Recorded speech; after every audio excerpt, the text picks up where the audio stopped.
জিবরাইল বললেন ইয়া রাসূলুল্লাহ ইয়া হাবিবাল্লাহ নবী গো আপনার আমি জান কবজ করে মাঝি পারি করে দে দেরি করিস না জিয়ারতে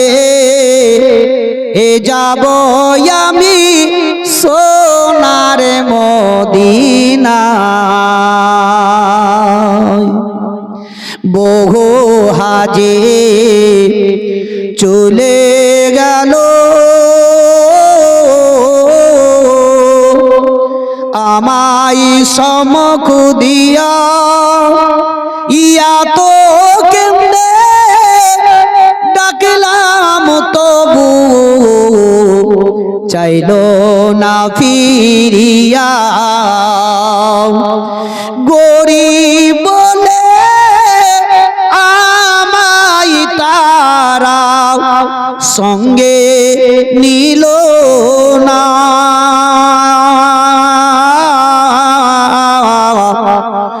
নৌকার মাঝি পারি করে দে দেরি করিস না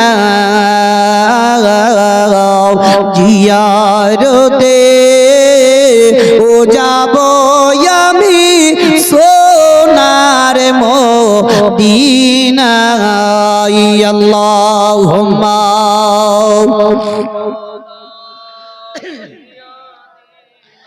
মাওলানা মুহাম্মদ ওয়া আলা আলিহি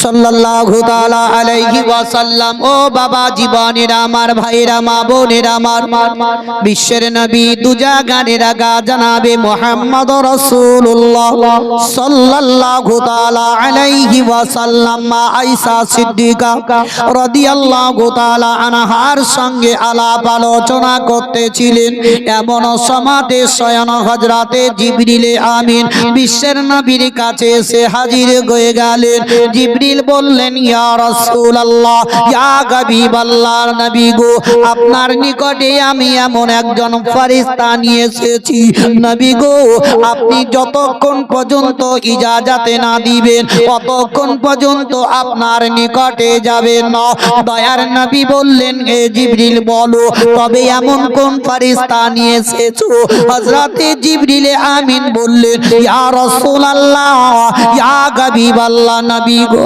ছোট ছোট বাচ্চাদেরকে মা খাড়া করে দেয় কাউকে বাবা খাড়া করে দেয় ইয়া রাসূলুল্লাহ যার নাম হলো হযরতে ইসরাইল আলাইহিস সালাম আপনার জান কবজ করার জন্য এসেছেন দয়ার নবী বললেন ও জিবরিল আমি যদি তাকে ওয়াপাস করে দিই তবে সে ওয়াপাস যাবে কিনা বলো দয়ার নবী মুস্তাফার দিকে লক্ষ্য করে হযরতে জিবরিল আমিন বললেন ইয়া রাসূলুল্লাহ ইয়া হাবিবাল্লাহ নবী গো আল্লাহ তাবারক ওয়া তাআলা আপনার নিকটে এটাও ইজাজত হুকুম দিয়েছে যদি আপনি দুনিয়াতে থাকতে চান তবে আপনি থাকতে পারেন আর যদি দুনিয়া থেকে যেতে চান তবে যেতেই পারেন দয়ার নবী বললেন ও জিবরিল তবে ইসরাইলকে আমার নিকটে ডাকো হযরতে ইসরাইল আলাইহিস সালামকে যখন বিশ্বের নবীর কাছে আপন ডাকা হলো সঙ্গে সঙ্গে হযরতে ইসরাইল আলাইহিস সালাম দয়ার নবীর কাছে সালাম দিয়ে দাঁড়িয়ে গেলেন ইসরাইল বললেন ইয়া রাসূলুল্লাহ ইয়া হাবিবাল্লাহ নবী গো আপনার আমি জান কবজ করতে এসেছি যদি আপনি আমাকে হুকুম দিয়ে দেন তবে আপনার আমি জান কবজ করব নচেত আমি ওয়াপাস চলে যাব জোরে বলুন এই আজ পর্যন্ত যে মানুষ চলে গেল বাপ গেল দাদা গেল দাদি গেল মা গেল কত লোক চলে গেল ইসরাইল কখনো কাউরি কাছে ইজাজত চেয়েছেন এই বলেন চেয়েছেন কেউ জানেন কাউরি কাছে ইজাজত চাই না ও ইজাজত চাওয়ার কোনো প্রয়োজন পড়ে না আল্লাহর হুকুম হয় হযরত ইসরাইল আলাইহিস সালাম এসে জান কবজ করেন কিন্তু বিশ্বের নবীর জান রূহ নেওয়ার জন্য যখন হযরত ইসরাইল আলাইহিস সালাম আসলেন, তখন ইসরাইল খুদ ইজাজত চাইছেন, ইয়া রাসূলুল্লাহ আপনি যদি হুকুম দেন তো আমি জান কবজ করব। জোরে বলুন, জোরে বলুন। তাহলে নবী ছিলেন কে? যে বিশ্বের নবী রাহমাতুল লিল আলামিন বলছেন, ওগো ইসরাইল আর দেরি করো না, তুমি সঙ্গে সঙ্গে আমার জানটা রূহটা তুমি কবজ করে নাও। হযরতে ইসরাইল আলাইহিস সালাম বিশ্বের নবীর কথা মতো সিনাতে হাত কানা যখন রেখে দিলেন, এদিকে আল্লাহ তাবারক ওয়া তাআলা সমস্ত ফেরেশতাদেরকে বলে দিলেন, ও ফেরেশতারা আজকে আমার বিশ্বের নবীর রূহ আসতে আছে, তোমরা সবাই কাতারে কাতারে লাইনে লাইনে দাঁড়িয়ে যাও, এমন কি জাহান্নামের আগুনকে এমন কি শীতল ঠান্ডা করে দাও। নবী মুস্তাফার রূহ আসতে আছে। হযরতে ইসরাইল আলাইহিস সালাম দয়ার নবী মুস্তাফার সিনাতে যখন হাত কানা দিলেন, আল্লাহর নবী বললেন, ওগো ইসরাইল তুমি যে আমার সিনাতে হাতটা দিয়ে দিলে, তো মনে হচ্ছে কি উহুদ পাহাড় আমার সিনাতে পড়ে গেল।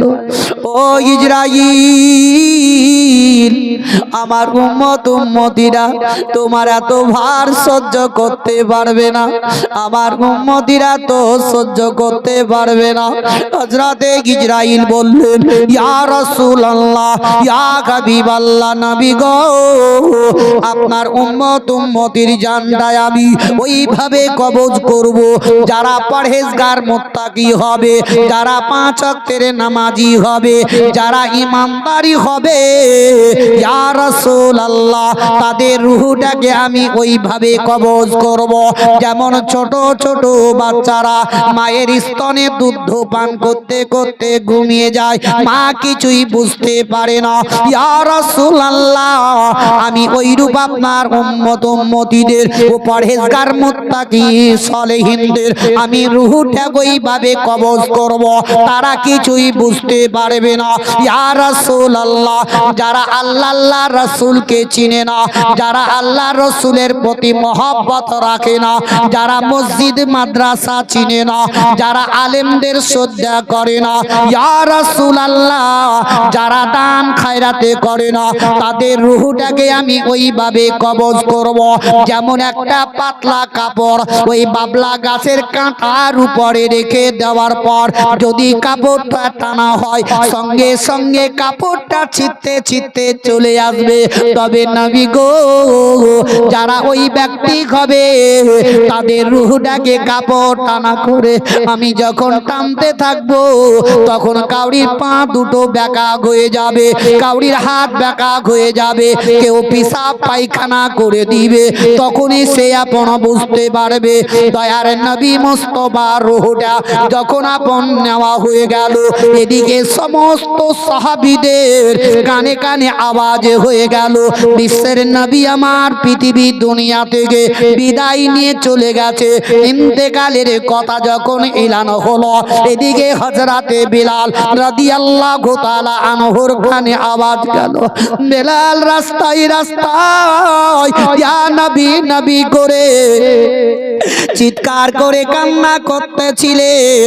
হযরতে ওমর ফারুক রাদিয়াল্লাহু তাআলা আনহুর কানে যখন আওয়াজ চলে গেল, সঙ্গে সঙ্গে তলোয়ার কানাকে নেওয়ার পরে রাস্তার মধ্যে দাঁড়িয়ে চিৎকার করে বললেন, যদি আমার বিশ্বের নবীর ইন্তেকালের কথা বলো, যে একবার বলবে তার গর্দনকে আমি ছাঁটাই করে দিব। হযরতে বিলাল, হযরতে ওমর ফারুক, উসমান গনি, হযরতে আলী সকলে দৌড়ে দৌড়ে দৌড়ে দৌড়ে মা আয়েশা সিদ্দিকার বাড়িতে গেলেন। দয়ার নবী মুস্তাফার দেহটাকে এমন কি পা থেকে মাথা পর্যন্ত সাদা কাপড় দিয়ে ঢেকে দিয়েছেন। সাহাবীরা সবাই কান্না করতেছিলেন। এদিকে বয়োজ্যেষ্ঠ সাহাবী যার নাম হলো হযরতে আবু বকর সিদ্দিক রাদিয়াল্লাহু তাআলা আনহু যখন ইন্তেকালের কথা শুনতে পেলেন, ওই সমাধি আবু বকর চিৎকার করে কাঁদতে কাঁদতে কাঁদতে কাঁদতে মা আয়েশা সিদ্দিকার বাড়িতে চলে গেলেন। দয়ার নবী মুস্তাফার সিথানের কাছে বসে আবু বকর বলে, ইয়া রাসূলুল্লাহ, ইয়া হাবিবাল্লাহ, নবী গো, আজকে আমি একা সঙ্গী হারা হয়ে গেলাম। ইয়া রাসূলুল্লাহ, আমি আবু বকর ওই বদরের যুদ্ধের ময়দানে আপনার সঙ্গে আমি আবু বকর, উহুদের যুদ্ধের ময়দানে আপনার সঙ্গে আমি আবু বকর। ইয়া রাসূলুল্লাহ, উঠতে বসতে চলতে ফিরতে আপনার সঙ্গে আমি আবু বকর। মক্কা থেকে হিজরত করে মদিনার রাস্তায় চলতে আমি আবু বকর আপনার সঙ্গে। যেই আবু বকর সিদ্দিক রাদিয়াল্লাহু তাআলা আনহু নবী মুস্তাফার প্রেমে পাগল হয়ে এক এক করে নয় 6 মাস ধরে জমিনে পিঠ লাগিয়ে ঘুমাননি। কয় মাস? 6 মাস ধরে নবীর প্রেমে মোহব্বতে আবু বকর সিদ্দিক জমিনে ঘুমাননি। তবে কোন দিন? যেই দিনকে হযরতে জিবরিল আমিন নবীর কাছে আসার পরে বলেছিলেন, ইয়া রাসূলুল্লাহ, আপনি মক্কা থেকে হিজরত করে মদিনায় চলে যান, যেহেতু ইহুদিরা আপনার প্রতি অত্যাচার শুরু করেছে। সেই সময়ে হযরতে জিবরিল আমিনকে নবী বললেন, এ জিবরিল, আমি একাই মক্কা থেকে হিজরত করে মদিনা যাব না, কাউকে সঙ্গে নিয়ে যাব। তো হযরতে জিবরিল আমিন বলেছিলেন, ইয়া রাসূলুল্লাহ, ইয়া হাবিবাল্লাহ, নবী গো, আপনি একাই নয়, আপনার কাছে সবথেকে নিকটবর্তী যে আপনার কাছের মানুষ, সেই ব্যক্তিকে সঙ্গে করে মক্কা থেকে মদিনাতে নিয়ে যান। জোরে বলুন। তো হযরতে আবু বকর সিদ্দিককে নবী আমার বলেছিলেন, ও আবু বকর, এই মক্কা থেকে হিজরত করে মদিনায় যেতে হবে।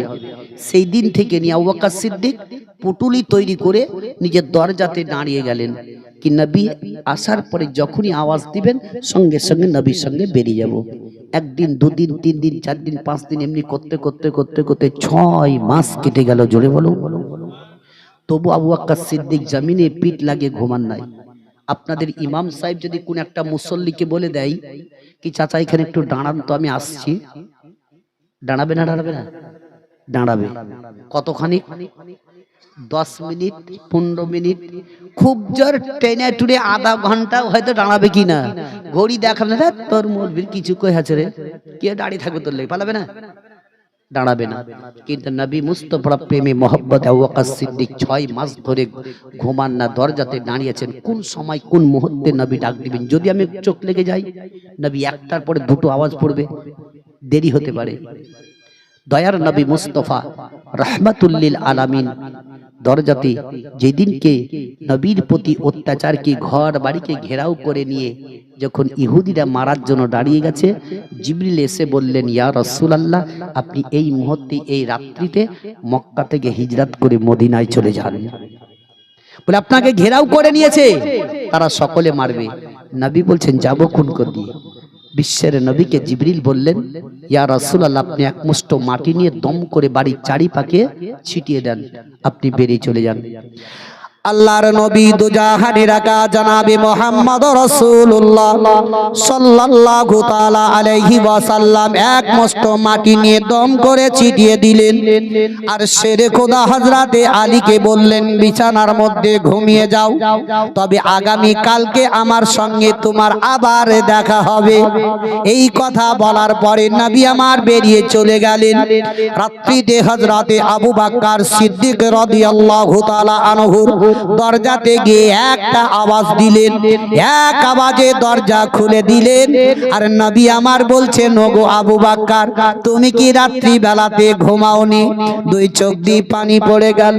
ইয়া রাসূলুল্লাহ, ইয়া হাবিবাল্লাহ, নবী গো, আমি একদিন নয়, 2 দিন নয়, আমি 6 মাস ধরে জমিনে পিঠ লাগিয়ে ঘুমাই নাই, এইভাবে দাঁড়িয়ে আছি, এইভাবে দাঁড়িয়ে আছি। এদিকে ইহুদিরা যখন ঢুকে গেল, এবার মারার লাগি কেউ বলছে কি মার এখন, আর কেউ বলছে না মারিস না, হাতে পড়ে গেছে আর কি হবে।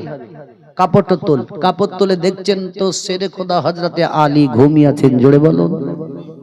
ইহুদিরা বলছে, এ আলী, তোর নবী গেল কোথায়? আলী বলছে, তোদের মতো বেকুব কেউ আছে নাকি? বলছে কেন? বলছে আমি তো নবী মুস্তফার বিছানায় ঘুমিয়ে আছি, নবী তো গেছেন তোদের সামনে দিয়েই, তোরাই বলতে পারবি কোন করে গেছেন, আবার আমাকে জিজ্ঞাসা করছি। আলী সেই সময়তে বলেছিলেন কি আমি অন্যান্য দিন রাত্রে যা ঘুমিয়েছি তার থেকে আজকের সুখের আরামের ঘুম ঘুমিয়েছি। বলছে কেন? বলে অন্যান্য দিন রাতে যখন ঘুমাতাম তো মনে হতো কি ইসরাইল হয়তো আমার সামনে এসে হয়তো এখনই আমার জানটা কবজ করবে। সুবহানাল্লাহ, মাশাআল্লাহ। হ্যাঁ হ্যাঁ, বুঝতে পেরেছি। যাক ভাইজান বহুত দূর থেকে এসে 200 টাকা দিয়ে গেলেন। আল্লাহ তাবারক তাআলা ওনার দানকে কবুল করে নিয়ে মনের আশাকে যাতে পরিপূর্ণ করে দেয়, জোরে সকলে বলুন আমিন।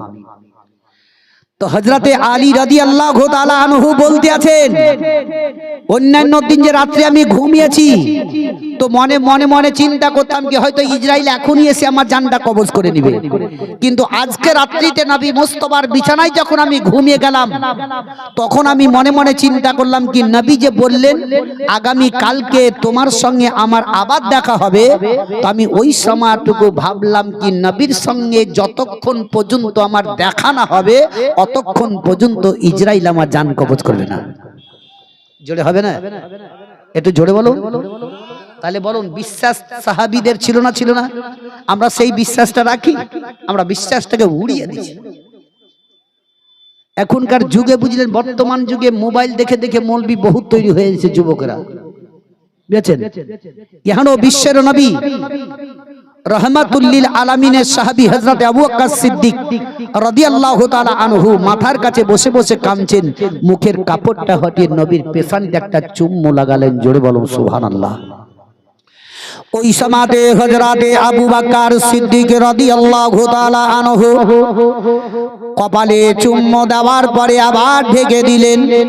তবে হযরতে আবু বকর মনে মনে চিন্তা করলেন, এদেরকে আমি কান্নাটা কি করে বন্ধ করাই, যেহেতু আমিও তো কান্না করতেছি, তবে আগে আমি কাঁদা বন্ধ করব, তারপরে আমার সঙ্গী সাথী সাহাবীদেরকে আমি নিষিদ্ধ করে দিব। হযরতে আবু বকর সিদ্দিক রাদিয়াল্লাহু তাআলা আনহু নিজে আপন কাঁদা বন্ধ করলেন, তারপরে সমস্ত সাহাবীদেরকে আপন আস্তে আস্তে বলে দিলেন, তারা নিজেকে কান্নাটা বন্ধ করে দিলেন।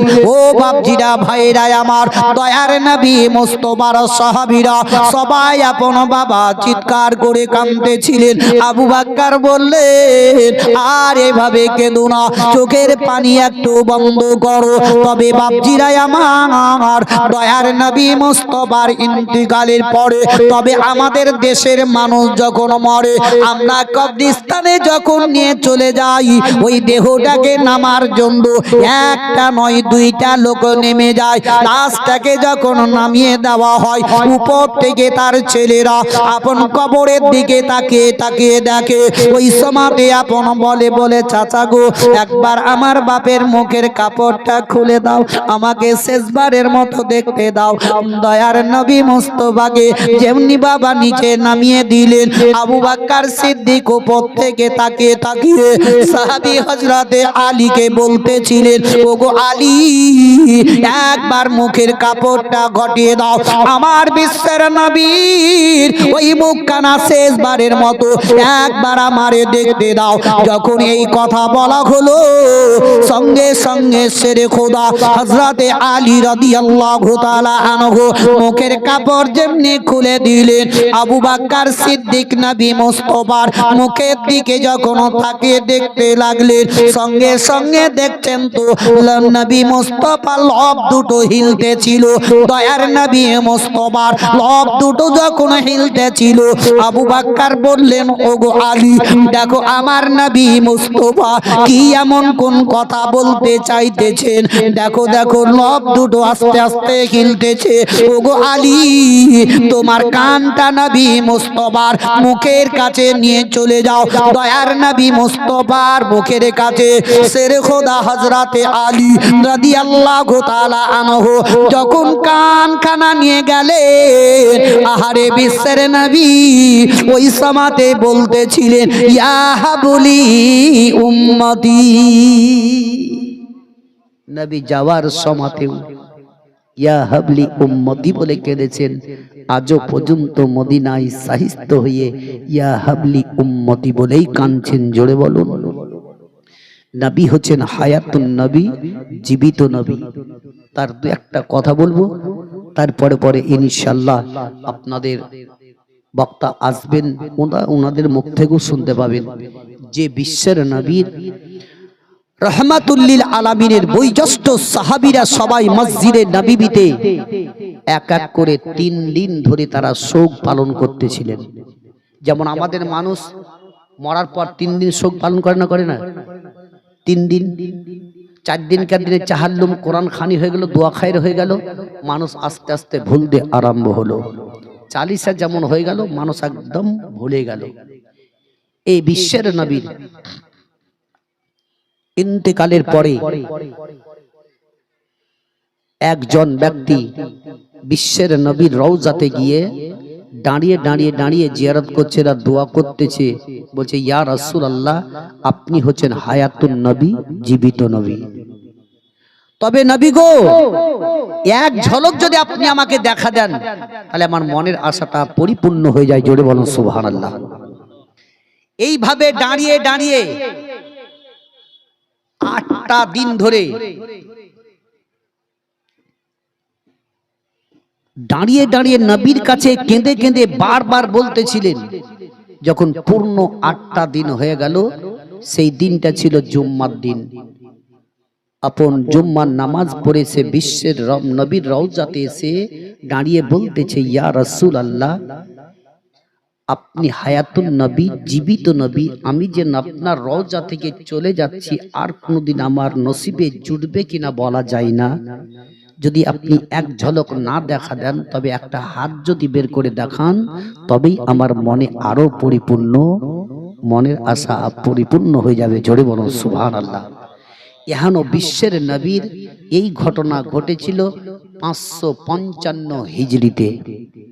সঙ্গে সঙ্গে বিশ্বের নবী আমার মাজার থেকে একটা হাতকে বের করে দেখিয়ে দিয়েছিলেন। এমন কি সে তো আপন চুম্ম দিলেন, তার সাথে সাথে হাজারো হাজার হাজিরা বিশ্বের নবীর হাতে চুম্ম দিয়েছিলেন। এমন কি আব্দুল কাদের জিলানী রহমাতুল্লাহ আলাই বিশ্বের নবীর রওজাতে গিয়ে নবীর হাতে চুম্ম দিয়ে নবীর রওজাতে আব্দুল কাদের জিলানী খুদ বলেছিলেন, নারে রিসালাত ইয়া রাসূলুল্লাহ, নারে রিসালাত ইয়া রাসূলুল্লাহ। আজকে আমরা তাকবীর দিই, একমাত্র গাড়ি নারে তাকবীর আর নারে তাকবীর, নারে রিসালাতটা বাদ পড়ে যায়, হয় না? হয় না? কিন্তু খুদ নবী রওজাতে আব্দুল কাদের জিলানী রাহমাতুল্লাহ আলাইহি তিনি দিয়েছিলেন তাকবীর করে নারে রিসালাত ইয়া রাসূলুল্লাহ বলে। 555 হিজরিতে ঘটনা ঘটেছিল। 557 হিজরিতে নবী মুস্তাফার লাশ চুরি করার জন্য 2 জন ইহুদি মদিনাতে গেছিল। কত বললাম? 555 থেকে 557 হিজরিতে। এ যখন ইহুদিরা যায়, এরা করেছিল কি, নবীর লাশটা চুরি করবে। কেন? উদ্দেশ্য ছিল, তারা বলতেছে কি নবী হায়াতুন নবী, জীবিত নবী প্রকাশ্য করছে, তো চল নবীর লাশটাকে চুরি করব, করে আমরা নদীতে ফদিতে কোথাও ভাসিয়ে দিব। আর যখন মানুষ বলে কি নবী হায়াতুন নবী, জীবিত নবী, তো বলে তোদের নবী যদি জীবিত আছে, তাহলে কবরটা খুদ একবার দেখতো আছে না নাই। এই প্রমাণটা করার জন্য 557 হিজরিতে 2 জন ইহুদি মদিনাতে গিয়ে লাশ চুরি করতে গেছে। তারা কিভাবে চুরি করবে? মদিনার বাইরে একটা তাম্বু তৈরি করে দিল। এই তাম্বু তৈরি করে ভিতর ভিতর যেমন ইঁদুরে খাল করে, দেখেছেন তো ইঁদুরে খাল, এ সুরাক তৈরি করতে লাগলো। এরা রাত্রি বেলাতে খাল করে মাছতে যায়, পানি মাটি ভরে দূরে দূরে দূরে ফেলে আসে, কেউ বুঝতে পারে না। খুঁজতে খুঁজতে খুঁজতে খুঁজতে ওই খাম্বা পর্যন্ত যখন একটু বাকি আছে, তখনই আল্লাহর নবী দয়ার মুস্তাফা রাহমাতুল্লিল আলামিন বাদশাহ নুরউদ্দিনকে স্বপ্ন যোগ্য দিচ্ছেন, হে বাদশাহ নুরউদ্দিন, তাড়াতাড়ি উঠো, আমার লাশের হিফাজতটা করো। জোরে বলুন, একটু মহব্বতে বলুন। কালে এই বাপজিরি সুবহানাল্লাহ পাই, বাদ বাকি মাশাআল্লাহ। বুঝেছেন? বিশ্বের নবী আমার বাদশাহ নুরউদ্দিনকে বলতে আছেন, বলে হে বাদশাহ নুরউদ্দিন, তুমি উঠো, আমার লাশের হিফাজতটা করো। বাদশাহ নুরউদ্দিনের ঘুম ভেঙে গেল। কি স্বপ্ন দেখলাম! সঙ্গে সঙ্গে ওযু করে আবার নবীর প্রতি দরুদ পড়তে পড়তে ঘুমিয়ে গেছে। আবার স্বপ্ন যোগে দিছে, নুরউদ্দিন আবার ঘুমিয়ে গেলে, আমার লাশের হিফাজতটা করো। দেখো, দুইজন ব্যক্তি আমার লাশ চুরি করতে এসে, তাদের চেহারা তোমাদের চোখের সামনে আমি দেখিয়ে দিছি। বিশ্বের নবী আমার ওই দুইজন ইহুদির চেহারাকে বাদশাহ নুরউদ্দিনের সামনে আপন করে দিলেন। এমন কি দেখে নিল, এদিকে উজিরে বাদশাহর উজিরি ছিল, তারেও আপন স্বপ্ন যোগে দেখিয়ে দেওয়া হলো। ওই চেহারায় আপন উজির পর্যন্ত দেখে নিল। সকাল বেলাতে উজির গিয়ে বলতেছে, ও গো হুজুর, আজকে রাত্রিতে এমন একটি স্বপ্ন আমি দেখেছি। আমার বিশ্বের নবী বললেন, যাও তোমার বাদশাহ নুরউদ্দিনকে বলো আমার লাশের হিফাজত করবে। তবে তাদের দুইজন চেহারা পর্যন্ত আমাকে দেখিয়েছে। বাদশাহ নুরউদ্দিন বললেন, উজির, সেই স্বপ্নটাও আমি দেখেছি। বলে আমিও দেখেছি। বলে হুজুর, তবে আর দেরি করা যাবে না, চলুন আমরা যাই। এখনো সেই বাদশাহ নুরউদ্দিন আর উজির, এরা দুজনে না গিয়ে এক এক করে 20 জন ব্যক্তি তৈয়ার হয়ে গেল। বাদশাহ নুরউদ্দিনের সঙ্গে 20 জন ব্যক্তি ঘোড়ার পিঠে চড়ে মদিনার দিকে রওনা হয়ে গেল। মদিনার নিকটবর্তী যখন হয়ে গেছে, ওই সময়তে বাদশাহ নুরউদ্দিন বললেন, এখন তো নামাজের টাইম, ওযু করে নামাজটা আদায় করো, তারপরে আমরা নবী মুস্তাফার রওজাতে যাব। এরা 20 জনায় নামাজ আদায় করে বিশ্বের নবী রওজাতে গেলেন। উজিরকে বলছে, খোঁজো তো কোথায় লাশটা কিভাবে চুরি করছে, দেখো তো। চারিপাশে দেখছে, ফাটা নাই ফোটা নাই, কিছু কি দেখা যায় না। উজির বলছে, হুজুর, এ তো কোথাও ফাটা ফুটা দেখতে পাওয়া যায় না। উজির যারা থাকে তারা একটুকু দেখবেন দিমাগ খুব খাটায় না, বুদ্ধি দিমাগ লাগাই। উজির বলছে, হুজুর, এটাও তো হতে পারে, এই লাশ যদি চুরি হয় তাহলে হয়তো দেখবেন হয়তো সুরাক তৈরি করে ভিতর থেকে ভিতরে ভিতরে লাশ চুরি করতেও পারে। বাদশাহ নুরউদ্দিন বলছে, তোমার দিমাগে ঠিকই খুলেছে। বলে, হুজুর, তবে যে নবী মুস্তাফা আমাদের চেহারা দেখিয়েছিলেন, ওই চেহারাটা দেখবো কি করে? ওজি চট করে বললেন, হুজুর, সমস্ত মদিনাতে এলান করতে বলুন কি বাদশাহ নুরউদ্দিন এসেছেন কিছু অর্থ টাকা দেওয়ার জন্য, সবাই দেখবেন ছুটে ছুটে চলে আসবে। তবে দুটো দরজা করেন, এক দরজায় ঢুকবে আর একটা দিয়ে বেরোবে, তাহলে তাদেরকে চিনতে পারবো। বাদশাহ নুরউদ্দিন যখন এই কথা বলে দিলেন, সঙ্গে সঙ্গে উজির আপন ডাঙ্গা দেওয়ার জন্য বলে দেওয়া হলো। সমস্ত মদিনার লোকেরা ওই জায়গাতে একত্র হয়ে গেল। এক রাস্তা দিয়ে ঢুকে অর্থ দেয়, দ্বিতীয় রাস্তা দিয়ে বের করে দেয়। আর তো প্রত্যেকের চেহারাটা মিলাই, কিন্তু কাউরি চেহারার সঙ্গে চেহারা মিলে না। সমস্ত মদিনার লোক দেখা হয়ে গেল, কেউ আর বাকি থাকলো না। বাদশাহ নুরউদ্দিন বলতেছে, উজির, তবে এখনো যে দুইজনার চেহারা দেখিয়েছিল, ওই চেহারা তো আজ এখনো মিলল না। মদিনার লোক তো শেষ হয়ে গেল। উজির বলল, হুজুর গো, তবে এটাও তো হতে পারে, হয়তো ভয়ে ভক্তিতে তারা কোথাও লুকিয়ে আছে। ভয় আছে না? বলে, হুজুর, তাহলে পুলিশ পাহারা লাগিয়ে দেন প্রত্যেকটা বাড়িতে বাড়িতে। পুলিশ পাঠিয়ে দেওয়া হলো। খোঁজ নিতে নিতে নিতে নিতে নিতে দেখালো মদিনার ভাই একটা তাম্বু তৈরি করা আছে। ওই তাম্বুর ভিতরে বড় মুসাল্লা আর বড় বড় কাঠির বুঝলেন তসবি আর চাদর মাথার উপরে খুব ঢেকে নিয়ে পরহেজগারি দেখিয়ে খুব আল্লাহ আল্লাহ করতেছে। ওই সমাজে পুলিশ বলতেছে বাদশাহ নুরউদ্দিন এসেছে তোমাদের নিকটে মদিনায় অর্থ দেওয়ার জন্য, তবে তোমরা যাওনি কেন? তখনই এরা বলছে, ভণ্ডগলা বলতেছে, আমরা আল্লাহর বান্দা, নবীর আশিক, এ তসবিহ নিয়ে আমরা আল্লাহ আল্লাহ করিয়ে ধ্যান ছেড়ে আমরা যাই না কোথায়। বলছে বাহ, এ মিথ্যাবাদী, ধাওতাবাজি, হাতে বড় বড় তসবিহ, পরহেজগারি দেখিয়ে কাপড় মাথায় দিয়ে দেখাচ্ছে মনে হচ্ছে এর মতো আর পরহেজগারি কেউ নাই। সঙ্গে সঙ্গে বাদশাহ নুরউদ্দিনকে এবং উজিরকে বলা হলো, এরা দুজনাই যখন তাদের কাছে গেছে, তো যে নবী মুস্তাফা রাত্রি বেলাতে স্বপ্নযোগে চেহারা দেখিয়েছিলেন, সেই চেহারার সঙ্গে চেহারা মিলে গেল। জোরে বলুন, চেহারা মিলে গেল। বাদশাহ নুরউদ্দিন উজির বলতেছে, এই দেখেন, বলেনি এরা লুকিয়েছে। বলে মুসাল্লা উঠা। বলছে মুসাল্লা যখন উঠালো তো দেখছে একটা পাথর দিয়ে মুখটাকে বন্ধ করে রেখেছে, কেউ যাতে বুঝতেই না পারে। বলে কি ব্যাপার? বড় লাশ তোরা চুরি করতে এসছি কেন? বলে আমরা 555 হিজরিতে শুনেছি কি নবী মুস্তাফা মাজার ভেদ করে একটা হাত বের করে দেখিয়ে দিয়েছেন, আর মানুষ সবাই বলছেন নবী হায়াতুন নবী, জীবিত নবী। আমরা এই শুনে নবীর লাশকে চুরি করে আমরা মদিনা নদীতে কোথাও ভাসিয়ে দিব। মানুষ যখন বলবে কি নবী জীবিত নবী, তখন বলো কবরটা খুদে তার লাশটা দেখো আছে কি, তখন কেউ দেখাতে পারবে না। এই জন্য আমরা চুরি করতে এসেছি। সঙ্গে সঙ্গে বাদশাহ নুরউদ্দিন উজিরকে হুকুম করে দিল, সঙ্গে সঙ্গে তাদের গর্দনকে ছাঁটাই করে দিল। জোরে বলো সুবহানাল্লাহ। এই বেঈমানেরা, এরাই হচ্ছে মিথ্যাবাদী। বড় বড় তসবিহ নিয়ে তুমি গেছো নবীর মুস্তাফার লাশ চুরি করতে। সেই নবীর আশিকেরা সবাই মসজিদে নববীতে এক এক করে 3 দিন ধরে তারা শোক পালন করতেছিলেন। যে নবীর কাছ থেকে ফাতেমার বাড়িতে যেতেন আর ফাতেমার কাছ থেকে নবীর কাছে যেতেন, সে সাহাবীর নাম ছিল সুলাইমান ফারসি। যেমন আপনাদের ইমাম সাহেব কোন একটা মুসল্লি দেখবেন তার কাছে ঘনিষ্ঠিত খুব হয়, হয় না? হয় না? প্রত্যেকটা ইমামের কাছে একজন ব্যক্তি হয়। তার সঙ্গে যদি মনে মনে মেল হয় তো তখনই কি বলে, ভাই আমার বাড়ি একটু চলে যান তো, এই খবরটা কিংবা কোনো জিনিসটা দিয়ে আসেন। সে দিয়ে আসে, বাড়ি থেকে ফের খবর নিয়ে এসে মৌলভী সাহেবকে বলে দেয়। তো ওই রকম সুলাইমান ফারসি নবীর বাড়ি, নবীর কাছ থেকে ফাতেমার বাড়ি, ফাতেমার কাছ থেকে নবীর কাছে যেতেন। সেই সুলাইমান ফারসি মদিনার বাইরে একটু দাঁড়িয়ে আছেন।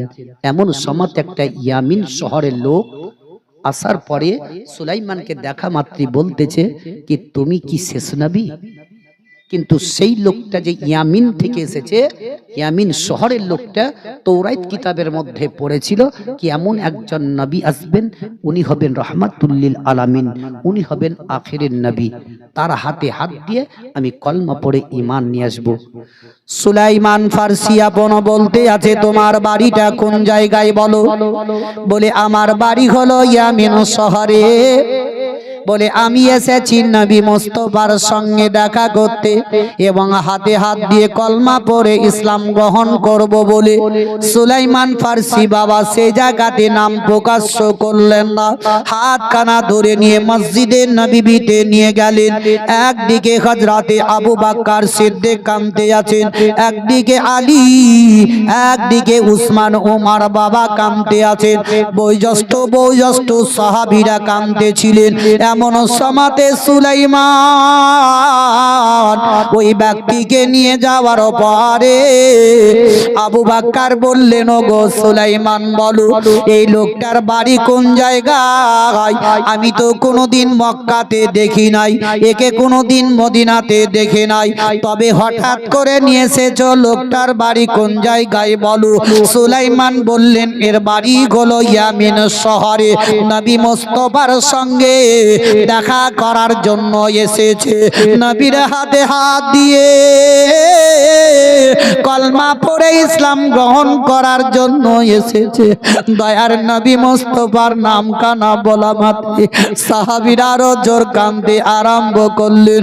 আবু বকর সিদ্দিক বললেন, ও গো সুলাইমান, যেই নবী মুস্তাফাকে আমরা 3 দিন থেকে শোক পালন করতে করতে আমরা আস্তে আস্তে বলতেছিলাম, তবে নবীর নাম কানা বলে আরো উত্তেজনা করে দিলে।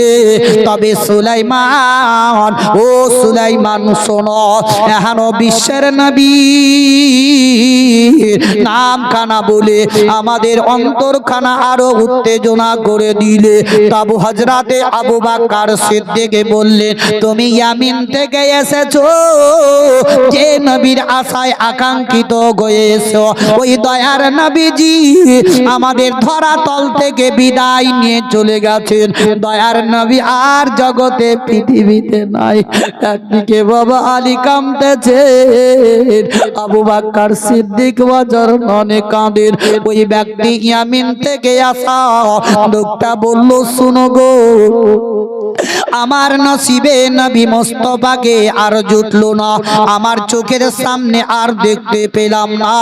তবে আমার মনের আশা কি পরিপূর্ণ আর হবে না।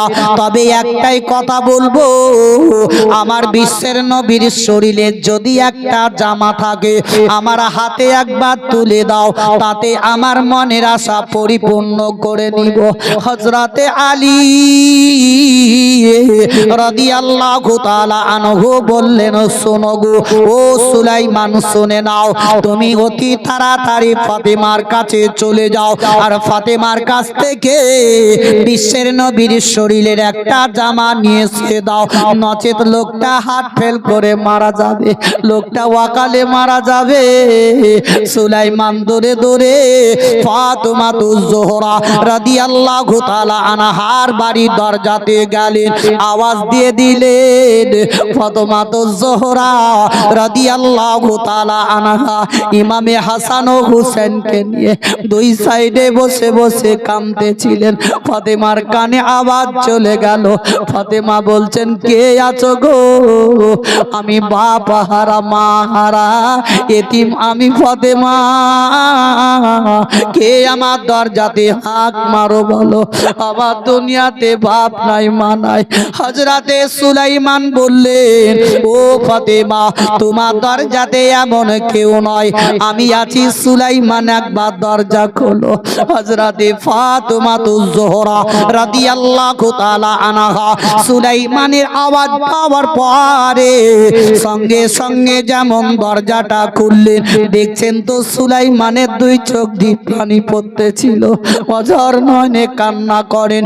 ফাতেমাতুজ জোহরা বললেন, ও গো সুলাইমান, কেন তুমি আমার দরজাতে দাঁড়িয়ে দাঁড়িয়ে কান্না করো বলো, তোমার দুই চোখ দিয়ে কেন পানি পড়ে যায়? সুলাইমান সমস্ত ওয়াকিয়া ঘটনা যেমনি ফাতেমাতুজ জোহরা রাদিয়াল্লাহু তাআলা আনহাকে বলে দিলেন। ফাতেমাতুজ জোহরা আব্বা আব্বা বলে দয়ার নবী মুস্তাফার দিকে লক্ষ্য করে ফাতেমা আরো জোর কাঁদতে লাগলেন। ইমামে হাসান ও হুসেন একদিকে কান্না করেন। হযরতে ফাতেমাতুজ জোহরা রাদিয়াল্লাহু তাআলা আনহা চট করে গিয়ে বিশ্বের নবীর শরীরের জুব্বাটা নিয়ে এসে চুম্মু দিয়ে যেমনি দিতে যাবেন, ইমামে হাসান ও হুসেন বললেন, মা গো, ও গো আমাদের গর্ভধারিণী মা, বিশ্বের নবীর শরীরের জুব্বাটা একবার দাও মা। তারাও হাতে নিয়ে চুম্মু লাগিয়ে দিলেন, সুলাইমানের হাতে দিয়ে দিলেন। দৌড়ে দৌড়ে মসজিদে নববীতে চলে গেলেন। সাহাবীরা সবাই কাঁদতেছিলেন। সেইদিকে ইয়ামিন থেকে যে এসেছিল লোকটা, সেও আপন দাঁড়িয়ে দাঁড়িয়ে কাঁদে। হযরতে আবু বকর সিদ্দিক রাদিয়াল্লাহু তাআলা আনহুর হাতে যখন ওই জুব্বাটা দেওয়া হলো, আবু বকর ওই লোকটার হাতে দিয়ে দিলেন, বলে এ নাও বিশ্বের নবীর শরীরের জুব্বাটা নাও। ওই ইয়ামিন থেকে আসা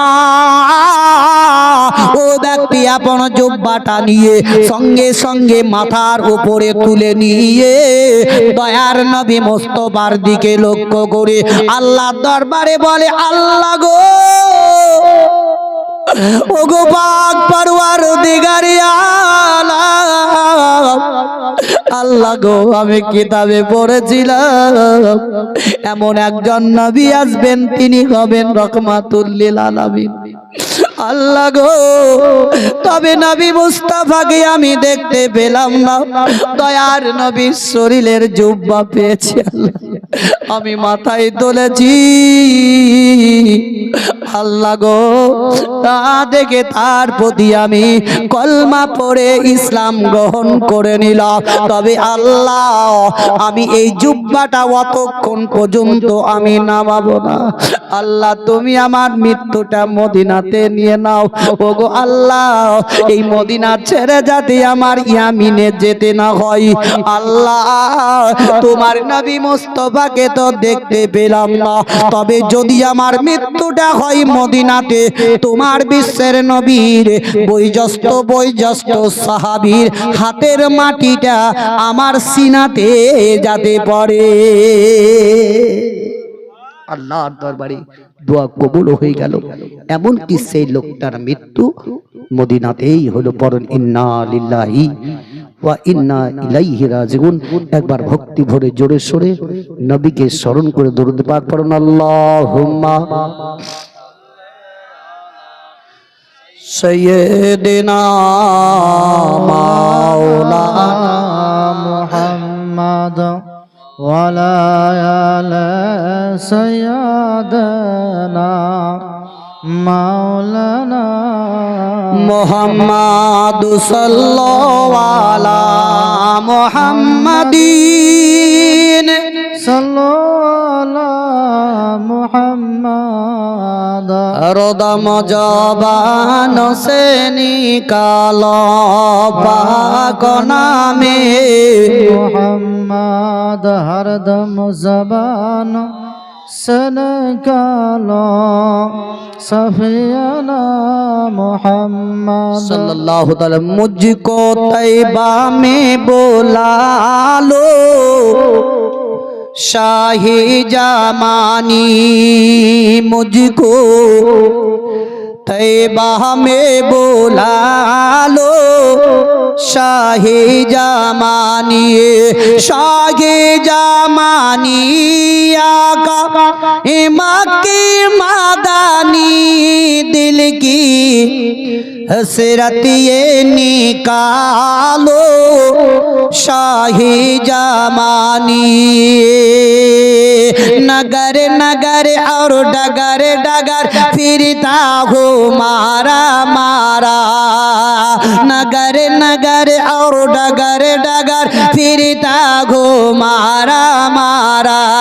मुझ दुखिया का इस दुनिया में कोई नहीं सहारा, मुझको सीने से लगा लो शाही जमानी, मुझको तैबा में बुला लो शाही जमानी। तुम्हारी दुनिया तुम्हारी उक़बा तुम्हारी आरस कुदसी, तुम्हारी करम बनी दो आलम जीनो ईद से कुदसी नजरे रहमत हम पर डालो शाही जमानी, मुझको तैबा में बुला लो शाही जमानी। जो भी आए तुम्हारे दर पर अरे लौटा न कभी खाली, जो भी आए तुम्हारे दर पर लौटा न कभी खाली। हरी ममता की झोली तुमने रहमत से भर डाली, तुम हो ऐसे ही दयालो शाही जमानी। अल्लाहुम्मा सैयदना मौलाना मुहम्मद व अला आलि सय्यिदिना मौलाना मुहम्मद সাল্লাল্লাহু তাআলা আলাইহি ওয়াসাল্লাম। বাপজিরা ভাইরা আমার, যাই হোক আপনাদের এলাকা নয়, এই গ্রামটাতে আজকে নতুন, তাই কি না? এই আশপাশ তো বহু আমি ঘুরেছি, অনেকে আমাকে চিনেন, ইউটিউবে দেখেছেন।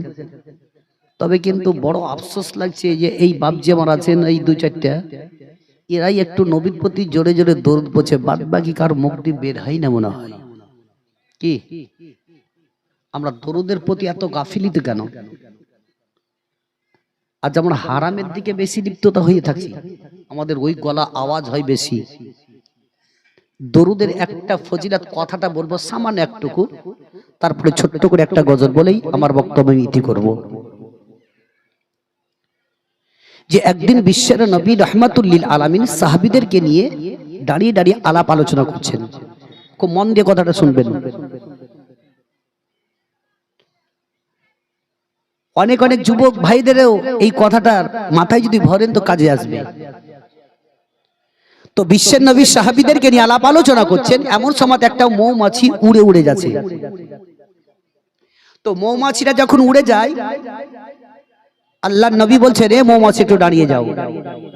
মৌমাছিটা দাঁড়িয়ে গেল, বলছে, ইয়া রাসূলুল্লাহ, কি বলবেন? বলে, আমি একটা প্রশ্ন করব, উত্তর তোমাকে দিতে হবে। মৌমাছি বলছেন, ইয়া রাসূলুল্লাহ, এমন কি প্রশ্ন করবেন আমাকে উত্তর দিতে হবে, বলুন। বলছে, আমি এটাই প্রশ্ন করব তোমাকে, কে তুমি যে চলে যাচ্ছ বিভিন্ন রকমের ফুলের মধ্যে বসে রস চুষো, তাই না? রস,